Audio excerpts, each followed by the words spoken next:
Moi, j'ai parlé de l'épaule douloureuse non traumatique. C'est un sujet extrêmement vaste. Je vais essayer d'être le plus exhaustif possible. Évidemment, en consultation, le principal motif, c'est la douleur. C'est bonjour docteur, j'ai mal à l'épaule ou j'ai mal. Et on a un j'ai mal qui va de la tête au bas du dos. Et ça peut être parfois des patients qui rentrent en larmes en consultation avec des épaules hyperalgiques qui sont arrivées brutalement et où le patient ne comprend vraiment pas ce qu'il a pu faire pour mériter une telle douleur. En fait, le plus important chez ces patients-là, c'est de calmer le patient quand il est hyperalgique et de reprendre un examen d'anamnèse, un interrogatoire qui soit vraiment le plus précis possible. Savoir ce que fait le patient, quelles sont ses habitudes, et qui puisse décrire le plus précisément possible comment est arrivée la douleur et quel est le type de douleur. Est-ce que c'est une douleur d'horaire mécanique? Est-ce que c'est une douleur d'horaire inflammatoire? Est-ce que ça brûle? Est-ce que ça pique? Est-ce que c'est des décharges électriques? C'est vraiment important de prendre du temps sur la partie anamnèse de l'examen clinique. Et il faut être très précis et ça prend en général pas mal de temps avec souvent un patient qui juste veut qu'on lui soulage la douleur. Et il y a des patients quand ils sont douloureux, vous pourriez les opérer dans la salle de consultation tellement ils sont mal. L'examen physique, il va forcément être orienté par l'anamnèse et parfois il n'est pas possible. C'est-à-dire que des patients qui sont hyperalgiques, vous ne pouvez rien faire. Vous le savez en kinésithérapie. D'ailleurs, il y a des patients qui disent bon, on m'a envoyé chez le kiné, mais le kiné ne peut rien faire parce que en fait, j'ai trop mal, je peux pas. Et donc l'examen physique, c'est pareil que lorsque vous avez vos patients. Si je ne peux pas mobiliser le patient, ça n'existe pas le travail passif, pour reprendre ce que disait Frédéric. Donc c'est pas possible. Après, il faut réfléchir par structure. Donc, en gros, dans l'épaule, il y a des os, il y a une articulation, il y a des tendons, des muscles et des nerfs pour faire fonctionner l'ensemble. Il va falloir raisonner par structure. Et donc après, en fonction de l'interrogatoire, on va être orienté sur une structure plus ou moins précise. Alors, le tendon, c'est assez simple. C'est en gros tout le cadre des tendinopathies, qu'elles soient rompues, comme ici, vous avez une rupture du supraépineux avec une rétraction qui est quand même assez importante et un épanchement intra-articulaire qui est assez important. Une tendinopathie non rompue avec une inflammation, une bursite au-dessus du tendon qui est assez importante. Et puis évidemment les tendinopathies calcifiantes. Ici vous avez une calcification dans le supraépineux. Et la calcification, c'est vraiment un caillou dans le tendon. D'accord ?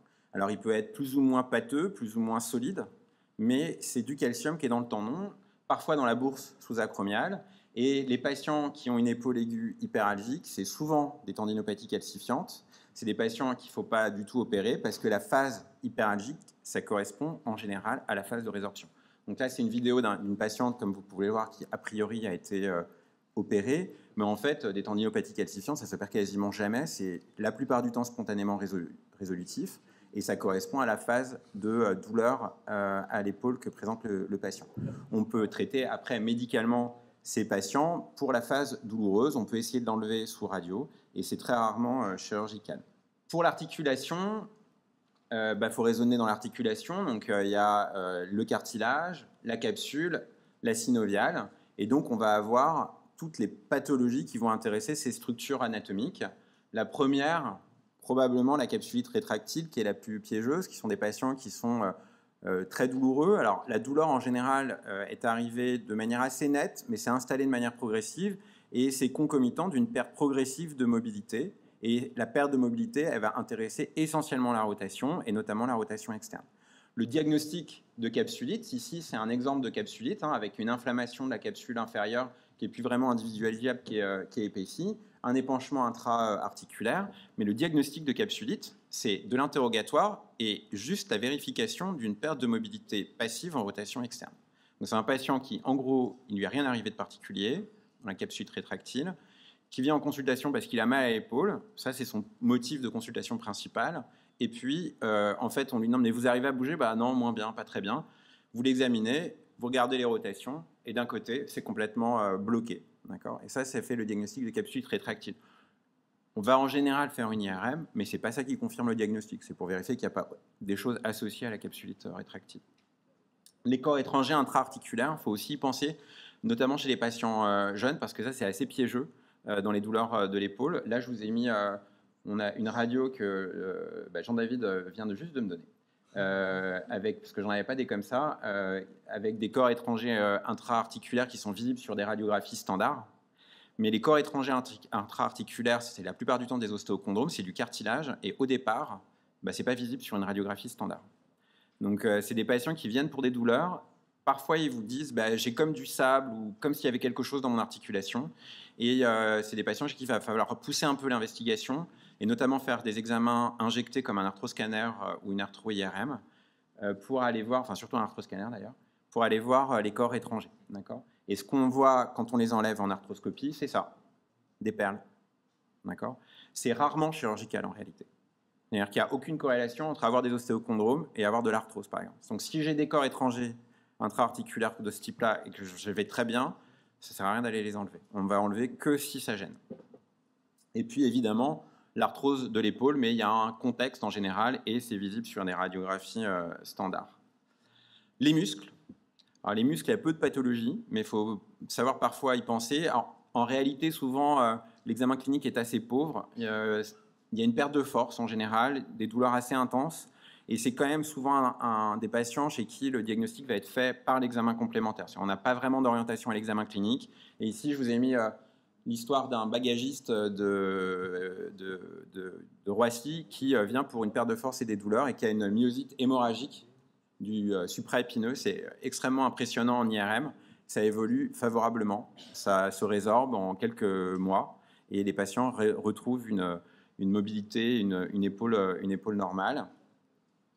Les épisodes traumatiques avec les désinsertions musculo-aponeurotiques qui sont catastrophiques, c'est le muscle qui sort de son enveloppe de l'aponévrose, qui est complètement désinséré, qui se retrouve comme scalpé, mis à nu.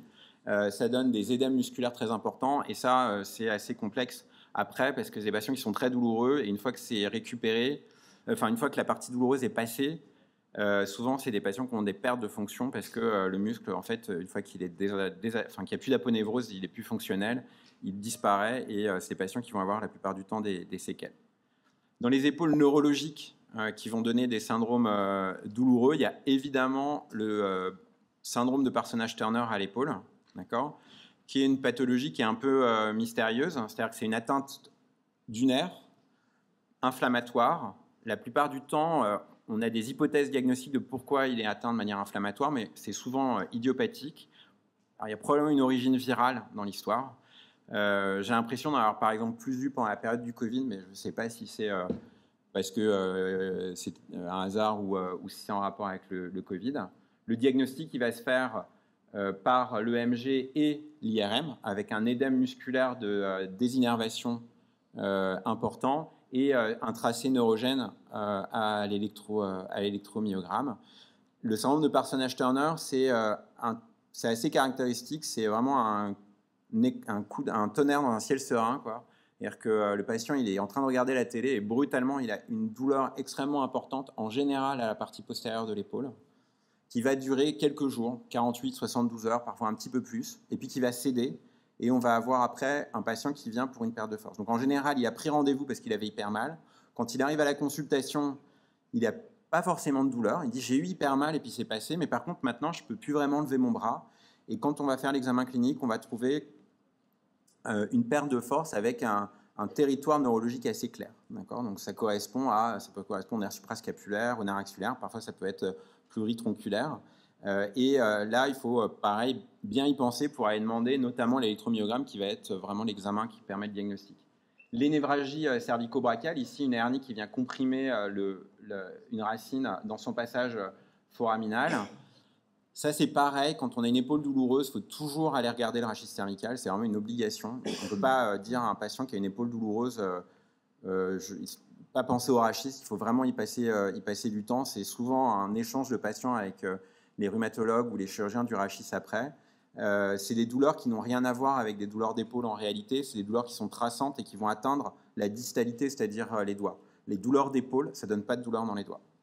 Il n'y a pas de douleur, il n'y a pas de fourmis, il n'y a pas de douleur neurogène, pas vraiment de douleur neurogène dans l'épaule, et ça va pas, en tout cas, ça descend pas après l'insertion du biceps au coude. D'accord ? Donc un patient qui vient en disant j'ai mal là, mais j'ai mal dans les doigts, a priori, c'est une névralgie cervico-brachiale et le diagnostic, il va être fait également sur les examens d'imagerie. Il y a d'autres syndromes compressifs qui sont anecdotiques après. C'est-à-dire que quand on a tout éliminé, il faut penser à des compressions du nerf thoracique long, des compressions du nerf axillaire dans le carré de Velpo ou des atteintes du nerf spinal qui peuvent donner des syndromes douloureux. L'os, il faut toujours y penser aussi. Geoffroy, vous avez dit que je faisais un peu de tumeur, donc je suis un peu biaisé dans mon esprit, mais globalement, l'os peut être douloureux en lui-même, hors d'un cadre traumatique. D'accord ? Et donc, on peut avoir des lésions osseuses, qu'elles soient primitives ou secondaires. Secondaires, c'est-à-dire en rapport avec un cancer qui est ailleurs.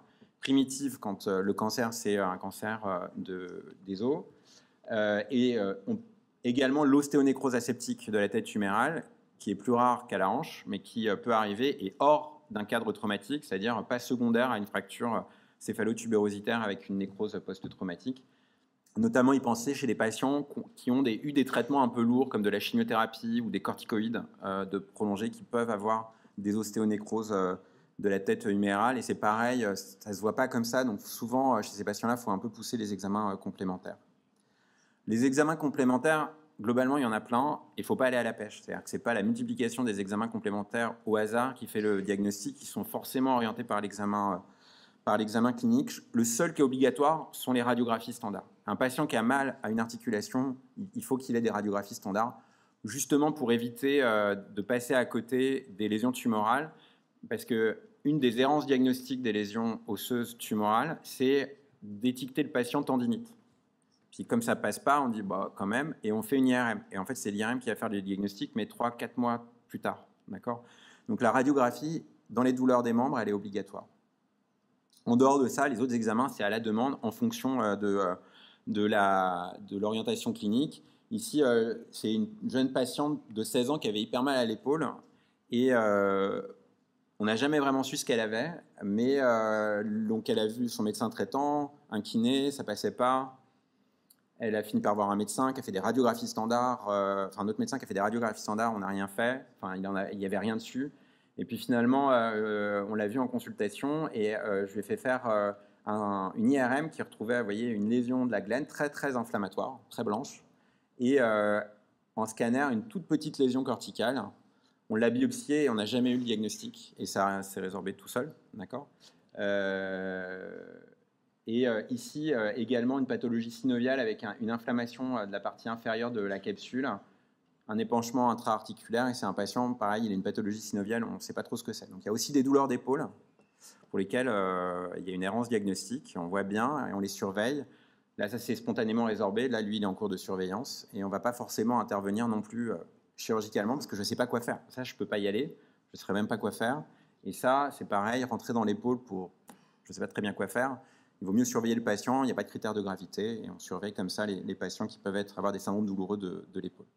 Donc au total, l'examen clinique, c'est fondamental. Il faut être très, très, très systématique dans l'appréhension des douleurs de l'épaule.